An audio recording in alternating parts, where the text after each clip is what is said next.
morning, good afternoon, or good evening, and welcome to Inside the Writer's Studio, the podcast where we talk with writers about their lives, their craft, their business, and their latest work. I'm your host, Charlie Lovett, and our podcast is sponsored by Bookmarks. Bookmarks is a literary nonprofit whose programs include the largest annual book festival in the Carolinas. Come visit Bookmarks at our community gathering space and nonprofit independent bookstore in downtown Winston-Salem, North Carolina.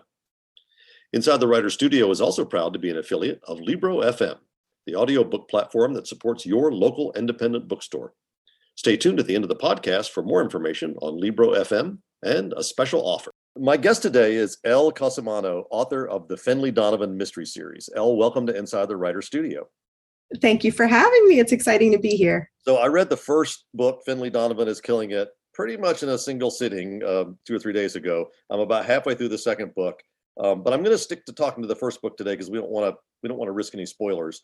So let's talk about point of view to start with. You write in the first person, and you very quickly establish a strong voice for Finlay. Talk about that choice of point of view and how you create voice in your writing. Yeah, I think it was really important for me, especially with this book, to be inside Finlay's head, grounded very, very deeply inside her head. And I think it's really because the heart of this story is about a woman rediscovering herself after a major upheaval in her life. And so I made that conscious choice for two reasons. One, because it is a mystery, and I wanted the readers to be along for that ride as Finlay is uncovering all of these exciting clues along the way and sort of discovering the whodunit of the story. But I also wanted the readers to be along for the ride as she's rediscovering herself. And I felt like the best way to do that would be to anchor myself very, very strongly in her head from a first person point of view. And her voice, I felt very connected to. Her voice is very, very close to my own, as a writer, as a mom. And so I think that the choice of voice came very naturally to me, and it just felt right for her, and it stuck. Yeah. I just love the way, just really on the first page, you feel like you know her already just from that voice, even before we know very much about who she is or what her situation is. Now, I have a slightly unfair advantage in this interview in that I got to see you on stage at Bookmarks not too long ago at our Murders and Margaritas event. And I hadn't had so much of my margarita that I couldn't pay attention to what was going on. And you told us then about the genesis of the Finlay Donovan stories. And I love this story, how it all started. Tell us about how the series came to be. Yeah, this is the most fun thing to talk about whenever I talk about Finlay Donovan. Is the origin story behind this novel is so it's so unique, and it's really special for me. Back in early 2018, I was at a writer's retreat with two of my beloved critique partners, Megan Miranda and Ashley Elston. We have been writing parallel side by side since the very beginnings of our career, more than a decade ago. I think we all started writing sometime around 2010, 2011. We landed at the same agency. None of us really knew what we were doing. We were all very, very new at this. And our agent was the one who brought us together and said, the three of you are kind of at the same place in your careers. You're all struggling with a lot of the same things. Go figure this out together. Well, we became fast friends, all of us being mothers of young children and struggling novelists who are coming from other careers. And we just connected really deeply. And so every year we have a retreat and we get together and we talk about our stories and we talk about our careers and we talk about family. Well, it was at one of these retreats when we were troubleshooting a particularly violent plot point in one of the books I was under contract to write. It was a fantasy novel that had themes rooted in death and rebirth and all of these things. And I was stuck on who specifically to kill off in this particular chapter and how it should be done.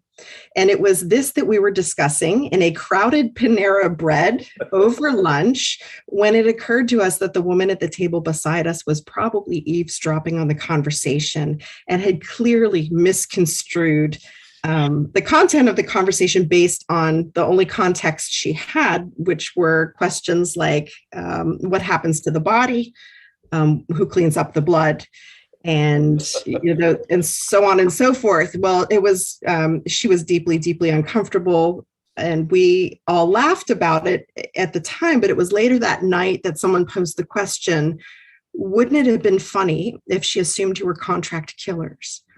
And it was like this light bulb moment that I remember so clearly in my career, when that seed of the idea of the story really kind of rooted itself in me, and I couldn't let it go. And I knew that then that this was a story that was just going to eat at me until it got written. And that was really the origin of this book about a woman who is a struggling novelist who is overheard at a Panera talking with her agent about her book when she's misconstrued for a contract killer and accidentally gets in over her head when this woman attempts to pay her to kill a problem husband. And so the opening of Finlay Donovan is Killing It very closely mirrors the actual inspiring event. It definitely makes me think twice before I have a loud conversation at Panera, or a conversation. I mean, we've had this discussion before too about when you're writing thrillers, when you're writing books where murders take place. In my case, I have a novel coming out that's got some Nazis in the background, so what you're always afraid, like, what if somebody looks at my search history? You told us, I think we were all really impressed the other night listening to you talk about your research, and especially about something called Writers Police Academy. Tell us a little bit about that, and about in general how you go about researching, let's just call it unpleasantness.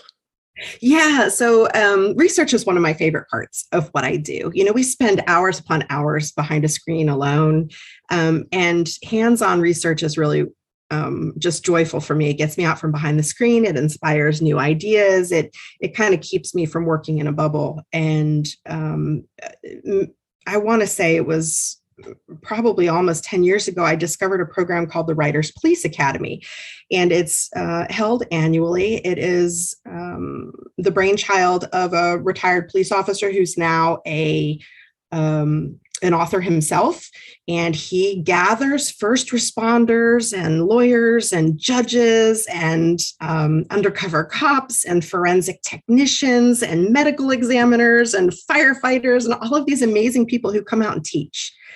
And it's a conference, if you will, a series of hands-on workshops, classes, seminars. And I have had the privilege of attending 3 years of Writers Police Academy. And over those 3 years, I've attended countless classes that have become fodder for amazing stories, but also a really, really great way to ground. In Finlay's case, it's kind of a ridiculous story. We sort of, veer toward the unbelievable at times, but it's a way to ground a story like that in real world details. Yeah. And so I find these programs to be just so invaluable. I mean, I can't even describe the benefit of them. But along with that, I've also done some fun things on my own. Those programs kind of gave me the courage to go out and look for other research opportunities. I've toured forensics laboratories. I've done ride-alongs with police officers. I've interviewed attorneys. I've just recently took a handgun class, my very first, to try to get more familiar with some of the things I've been writing about now for Finlay 3. And funny enough, the third Finlay Donovan book actually takes place at a citizens police academy. So I got to refresh on all of these wonderful research opportunities and sort of take Finlay through them as well, which was a lot of fun. Yeah. I mean, it sounds like an amazing program. And I know that, I remember talking to John Grisham and he said, well, I'll just call my guy at the FBI. I'm like, John, not all of us have a guy at the FBI. Finlay's ex-husband is a big part of this story, and he doesn't really think that what she does is a real job. He doesn't consider writing books to be I'm using air quotes here, real job. How has your own writing career developed, and have you sort of faced and overcome those moments when people are like, oh well, that's just a hobby, that's not actually a career?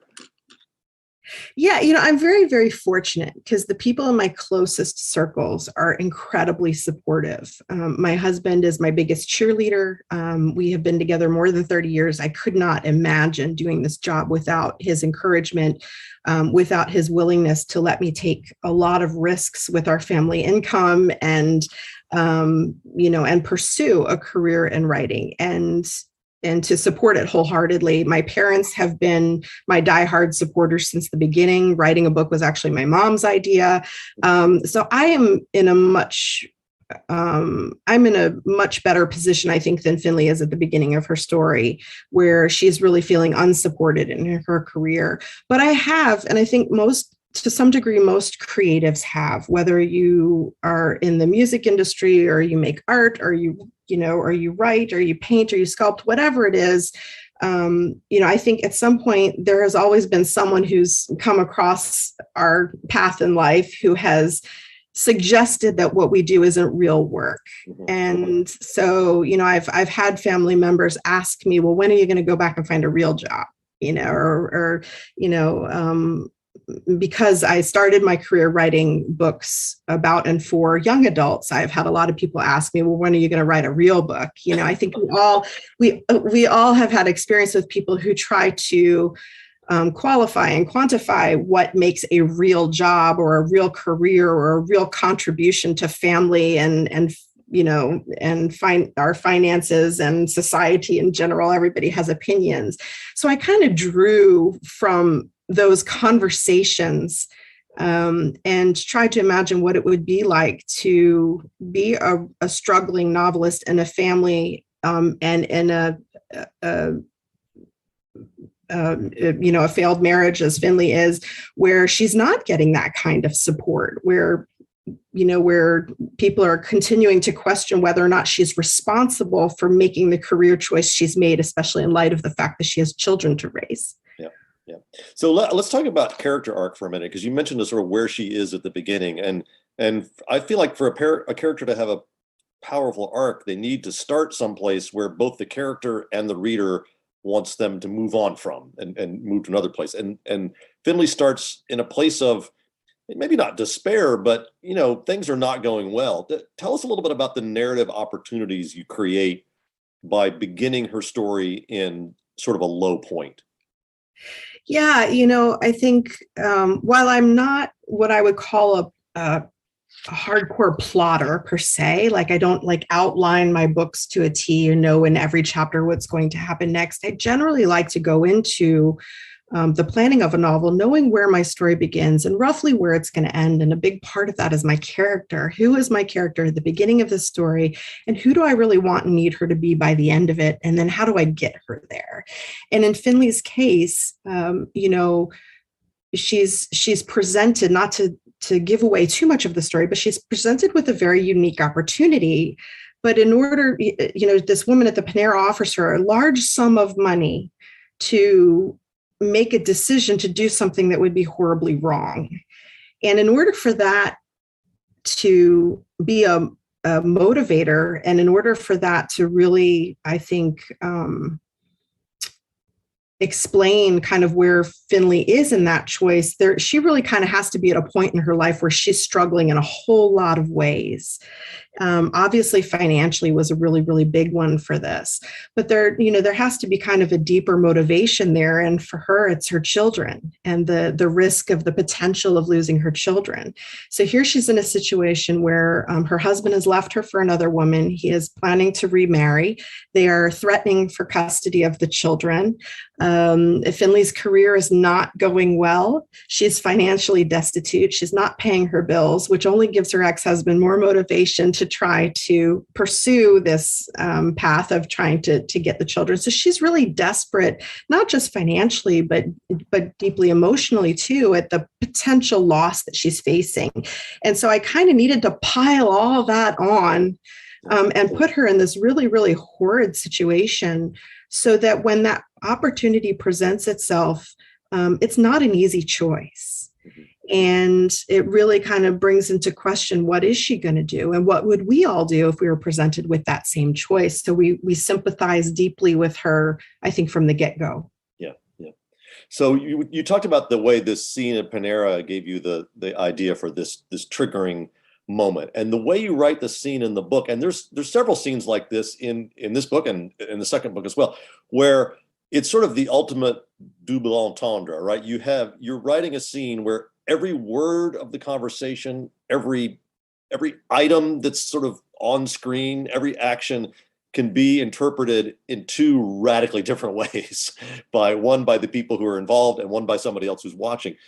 Talk about how you go about crafting a scene like that, where you have to be sure that the reader can go back and read it again and go, oh, I see, It is so hard to do.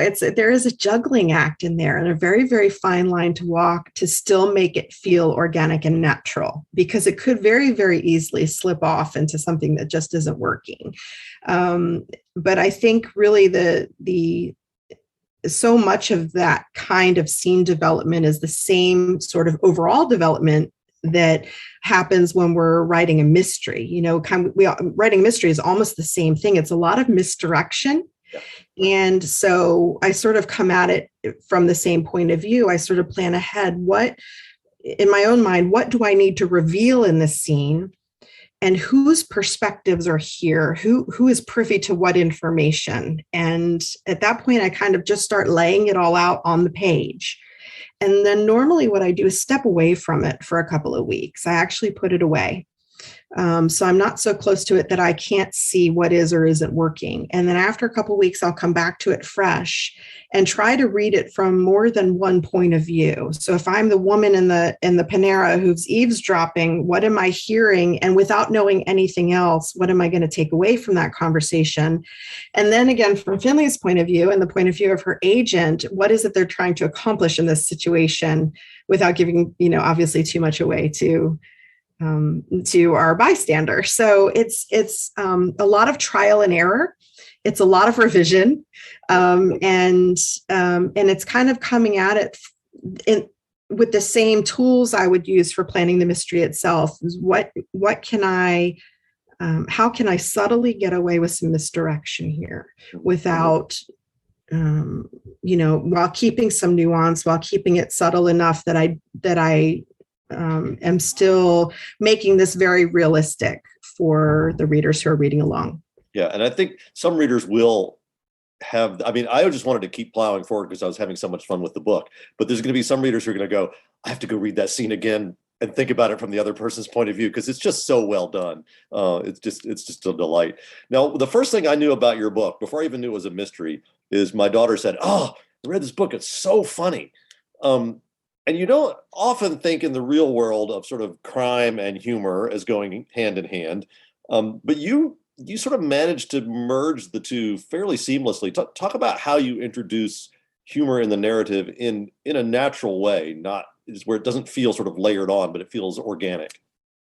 That's another thing that's really hard to pull off. This was my very first attempt at writing a funny book. And honestly, when I first started down this path of exploration, before I even knew I was going to write the book, my first thought was, can I pull something like this off? All of my other books to date had been so dark and angsty, and they'd all been written for teens. They were very dark in tone and very serious in tone. And I knew right away this was going to have a very, very different tone. I knew there was going to be some dark humor here. And honestly, I wasn't sure I could pull that off. I had never attempted it before. It was my critique partners who really encouraged me to give it a try. And I think what I've learned through this entire process is that the toolbox that I use in creating humor is really the same toolbox that I use in creating a thriller. And the skills are all the same. It boils down to pacing. It boils down to timing. And it boils down to tension. And I think those three things are what make funny books funny. It's what helps us stick the landing on a joke. It's the well-timed joke. It's the pacing of the funny conversations and the dialogue. It's the tension around those darkly funny scenes that kind of make us want to laugh and also, make us a little fearful at the same time, to sort of balance all of that. And so once I realized that I had spent the last 10 years using all these same tools, just in a different genre, I was a little bit easier on myself. I was a little bit more delicate on myself and just kind of let myself have fun with it. But it really is, I think, for me, the key to landing the humor has always been about keeping the pacing tight. And I do that through a lot of revision, through a lot of really, really brutal, careful revision. Yeah, I think that's interesting you say that about pacing. My wife and I just got done with a run of a comedy play that we were performing in, and there were so many moments there where it's just line, line, line, line, line, and you almost wanted to say to the audience, no, no, no, don't laugh yet, because we're building to it. You're laughing Exactly. too soon. So I've always felt like there's this paradox about parenthood. I want to talk about her as a parent for a minute, and that is that, let's be honest, small children, they cause us no end of frustration and difficulty. They're dirty and they're smelly and they're loud, and yet we would absolutely lay our lives on the line for them and for all that they mean to us, and how much we love them. How do you capture that paradox and that truth about parenting in Finley's life?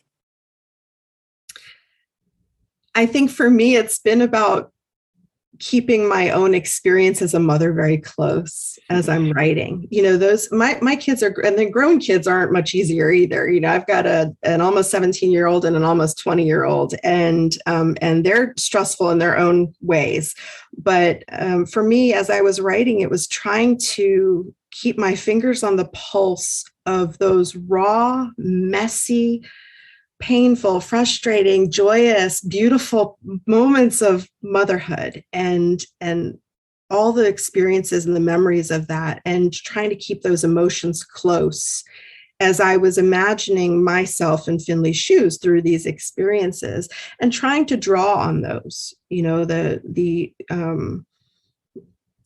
just the whole range of emotions that we experience as a parent. And I feel like in a lot of ways that part of her voice is a lot of what really grounded her character and made her so relatable to so many readers. I hear that all the time. I relate to Finlay. I connect with Finlay, not with the murdery parts, but with all the other parts. I really connect with Finlay. And that feels so good to feel like in the scheme of this wildly absurd story, that there's something very real and authentic here.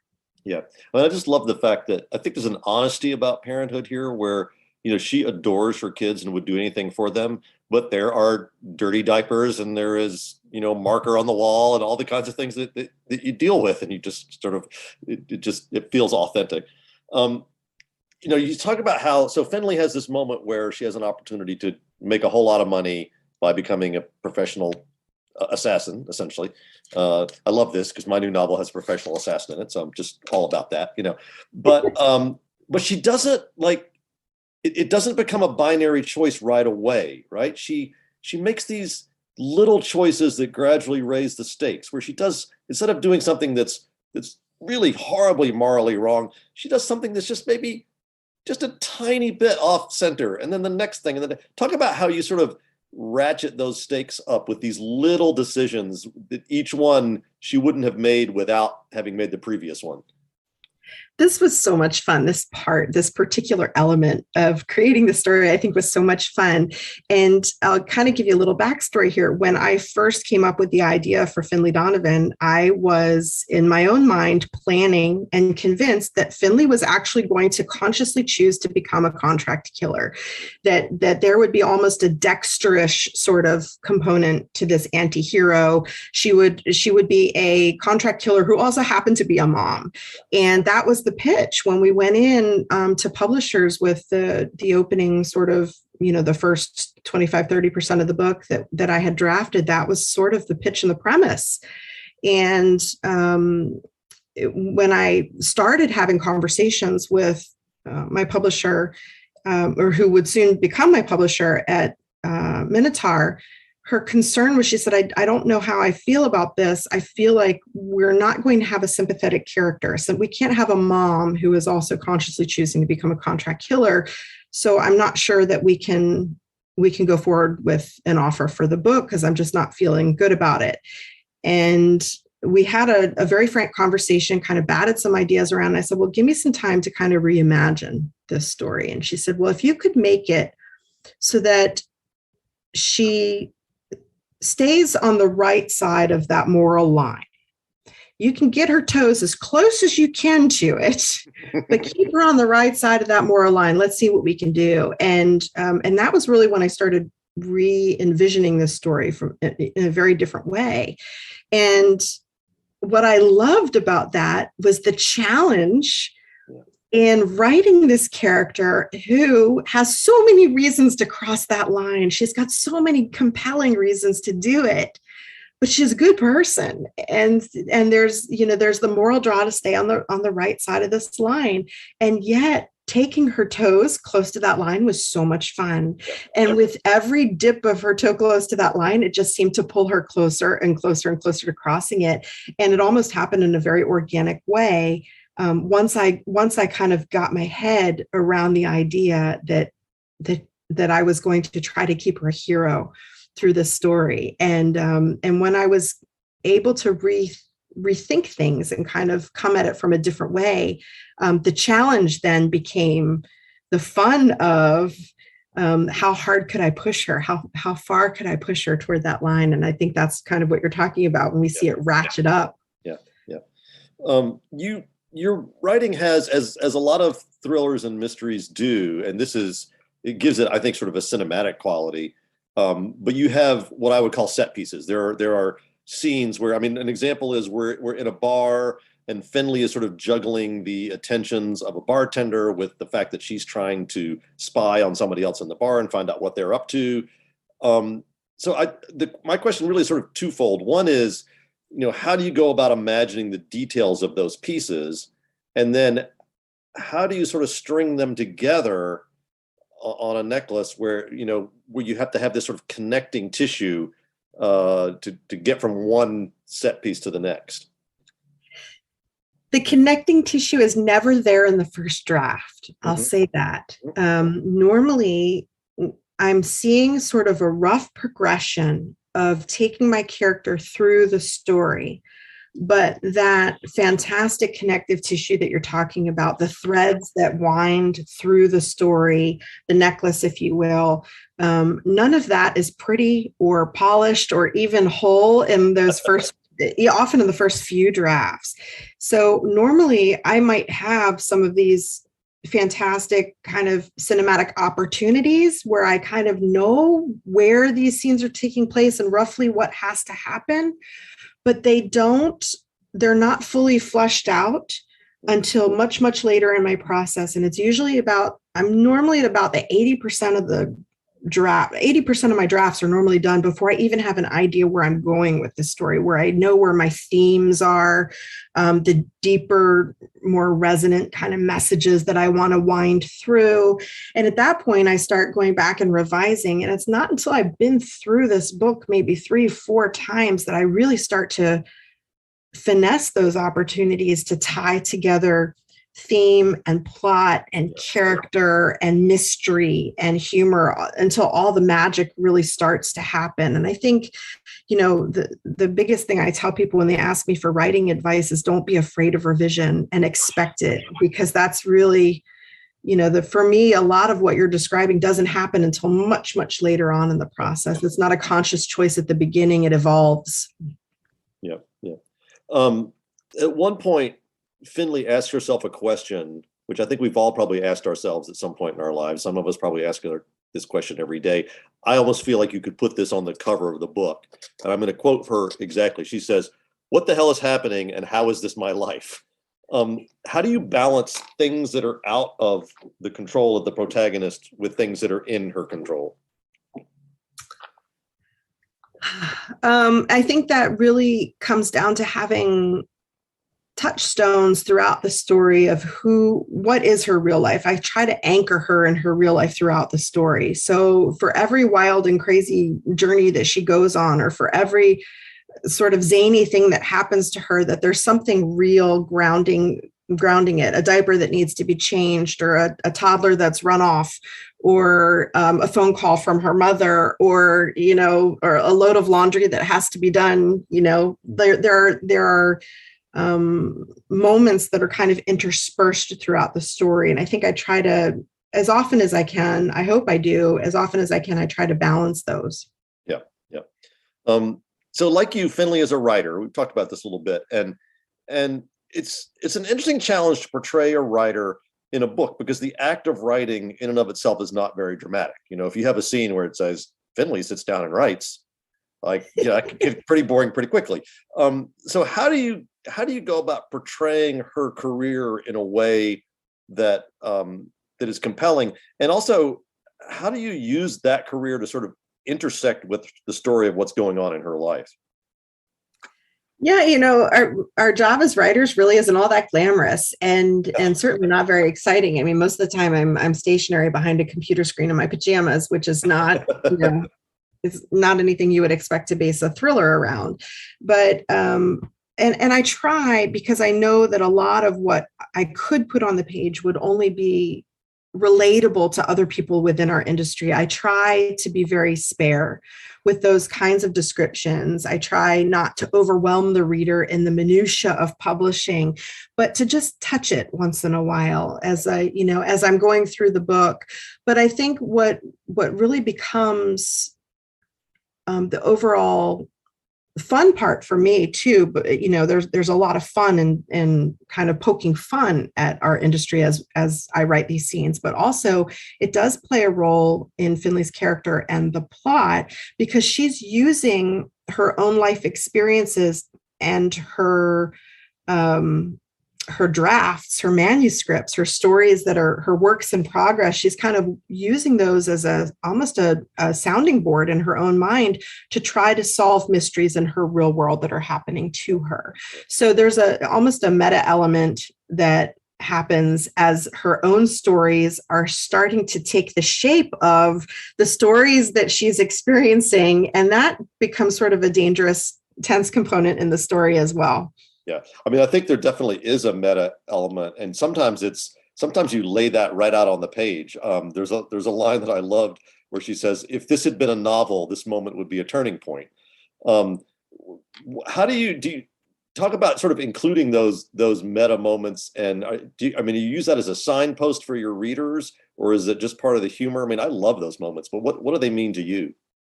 Sometimes they were just moments I put on the page as I was writing, because that thought occurred to me, like, this is the turning point in my story. Well, this is, and it sort of made it on the page. And in any other book, it would be the kind of thing you would edit out. But in this book, because this is so much a part of Finlay's world, her career, it makes sense to keep those meta moments there. But it's, I think I tried to, as often as I could, when my own voice came into the story, my own writer voice came into the story, I tried to pick and choose moments that felt like they would also work for this one, because those would also be coming. I mean, Finlay would be having a lot of those same thoughts. Sure. Yeah.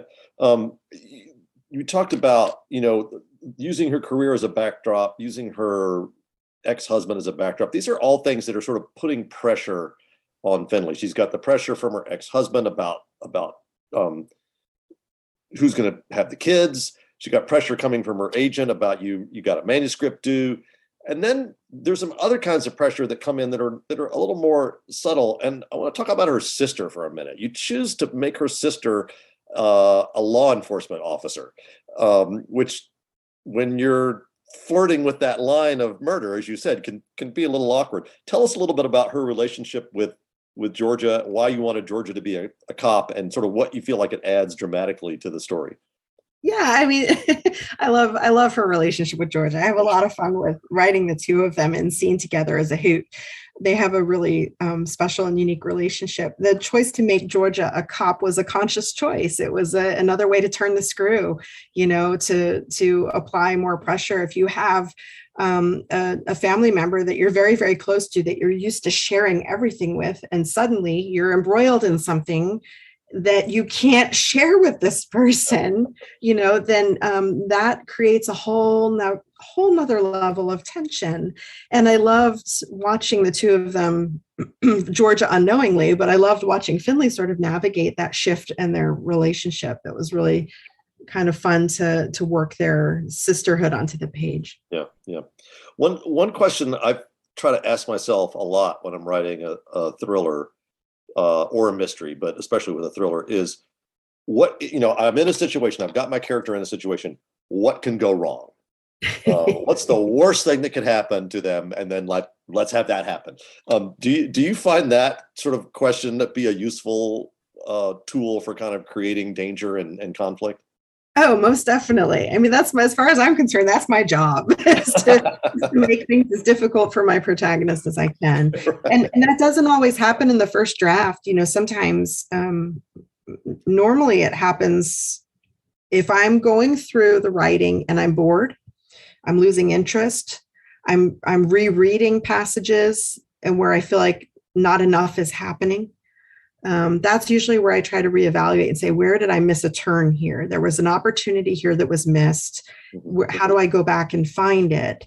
And I've learned over the years, just watching other really successful writers, listening to other really successful writers, that a scene should always do more than one thing. It should pull a lot of weight, and the scenes that aren't pulling a lot of weight need to go, or need to be revisited somehow to make them propel the story forward, reflect something about new about the character, reveal something to the reader. It all needs to be doing more. And so part of my job in going back through the manuscript, especially in revision, is looking at missed opportunities. And sometimes that means, did I not put enough pressure on my protagonist? Did I not turn the screw hard enough? Did I not put them in the most horrible situation? What is the worst possible thing that could happen in this moment? And finding those opportunities. Yeah. At what point did you realize that you might be writing a series? I mean, we talked about character arc and a lot of things that sort of apply to a single book, but as soon as you say, okay, I'm writing multiple series, then you got to go, well, I can't take my character arc all the way to the end of where I want it to go, because it's got to then go somewhere else in the next book. So when did you realize that was maybe what was going on, and how did you adjust to that knowledge? When I first started drafting Finlay Donovan, I had no idea if this book was ever going to sell. First of all, it was a passion project. So at the beginning, it was really just a matter of, can I piece together enough of a part of a story that might entice my agent and might give us an opportunity to see if this is something we could do. But I knew fairly early in the process that it was going to become a series. When Minotaur offered for the book, they offered for the first two, with the understanding that if it went well, that it could lend itself to a series. And so, of course, everyone's cautiously optimistic in the beginning, and nobody wants to overpromise. And it's hard to know, especially with a book like this that sort of bends genre lines and doesn't necessarily shelf neatly on just one particular shelf. It's a whole lot of different kinds of books all in one. We weren't real sure what to expect. So we went into it knowing for certain there were going to be absolutely two books, with the hopes that it would do well enough that we could then create a series out of it. So I knew before the first book was finished that I would have to leave it open for the second book and potentially create enough fodder to continue that beyond. Yeah. So it was fairly early on that we knew, and thankfully, I'm very excited to say that the first two books have done very well, and we've renewed our contract for an additional two. So we have book 3 coming in January, and getting ready to sit down and start book 4. And we have fingers crossed that we'll continue to see more of Finlay and Vera beyond. Yeah, that's great. And without spoiling anything, I just want to say to readers who haven't read the first book yet, when you get to the last sentence, wow, that's like talk about a way to propel you into the next book. That was fantastic. You're reading your accounts of Finlay and her children. It sort of strikes me that parenting and writing a novel are not that far removed from each other. They're all about keeping track of all these different strands, and all this stuff is going on, whether it's the voice of your character or what time you have to be at soccer practice. In your life, how have you balanced those two things, your career as a mother and your career as a writer? How have they intersected? In the spirit of honesty and parenting, I'm going to say I don't know that I ever did balance it. And I don't know that any of us do. I think we put a lot of pressure on ourselves. And I think in the spirit of raw honesty of parenting, it's a juggling act from one day to the next. And we just do the best we can. We're all doing the best we can. For me, that means I don't sleep a lot. It's, my life is hectic and it's not glamorous. I homeschool my kids, and so for me, my days are spent with my teacher hat and my mom hat, and my career hat often has to wait until the wee hours of the night, like Finley's. I mean, her experience is very much the same. And I do the best I can, and I feel like my kids are pretty great, and I'm really, really proud of what we've all accomplished. But it's hard, and I don't know that we're all multitasking. It's writing, and parenting, and career and everything else is a matter of just keeping a lot of balls in the air and catching the ones that are the most important. Mm-hmm. And that's day to day is just doing the best we can. You use the English language so well. I mean, sometimes it's not something complicated, but it's just a beautiful sentence. I wrote this one down. They staked him out at the bar. They'd stalked him to my house. Just like using those two words that are one letter off from each other in the same sentence. I just love that you can do stuff like that with the English language. Not every language works as well for that sort of thing. How conscious are you on a sort of sentence and word choice level of kind of the sound and the shape of what you're writing? I will say that I'm very, very hard on myself when it comes to this particular aspect of my writing. I've always been very quick to say I'm a storyteller, and I think I'm a great storyteller. I won't hold back. When I say I'm a writer, do I say I'm a great writer? I don't know. Like I don't have the formal training at prose, at making beautiful prose. And so I have to work, or I feel like I have to work very, very hard at it. And that's my editors and my agents will tell you I'm infuriating in that regard, because I will keep the red pen in my hand until someone physically forcefully removes it from me and says, you can no longer revise your prose. You're done. It's over. Because I will continue to be hard on myself about my books, even beyond. I don't read any of my books after they've gone to print, because there are too many things I would like to change. I'm very, very particular about that. And I overthink things like cadence. I overthink things like word choice. I overthink things like the rhythm of a paragraph, all of that. So it sort of strikes me by surprise when someone comes out and picks out a line that they say they feel is beautiful, because because it feels really, really good. It feels earned. But it also strikes me by surprise because I'm hard on myself in that respect. Yeah. Well, there's so much else we could talk about these books. We didn't even get into the romance. We could do a whole other podcast on that aspect. But we do have to wrap up. But we like to end every episode of Inside the Writer's Studio with the same 10 questions. You should be able to answer each of them in just 2 or 3 words, but hopefully they'll give us some insight into you and to your writing. So if you're ready, we will begin. Go for it. What word do you love to work into your writing? I always work this one in my books, and somehow my editors always take them out. But for some reason, I have this thing with the word diaphanous. I like diaphanous, and yet somehow it never makes it into the book. What word do you hate to encounter in other people's writing? Moist. Where's your favorite place to write? Any place quiet. Where could you never write? In a cafe. To what rule of grammar do you pay least attention? M dashes. I'm fond of M dashes. Okay, yeah. What was the first book you remember reading? The Witch of Blackbird Pond. What are you reading now? A manuscript, The Widowmaker by Hannah Morrissey. What book would you like to have written? The Lock Artist by Steve Hamilton. What sort of book would you like to write, but probably never will? Romance. And finally, what would you like to hear a reader tell you? That I made a difference in their life. This has been Inside the Writer's Studio. I'm your host, Charlie Lovett, and my guest today has been Elle Cosimano, whose novels Finlay Donovan is Killing It and Finlay Donovan Knocks 'Em Dead are available wherever books are sold. And Finlay Donovan Jumps the Gun is coming in 2023. Elle, thanks for joining us. Thank you so much for having me. Inside the Writer's Studio is sponsored by Bookmarks, a literary nonprofit that runs the largest annual book festival in the Carolinas.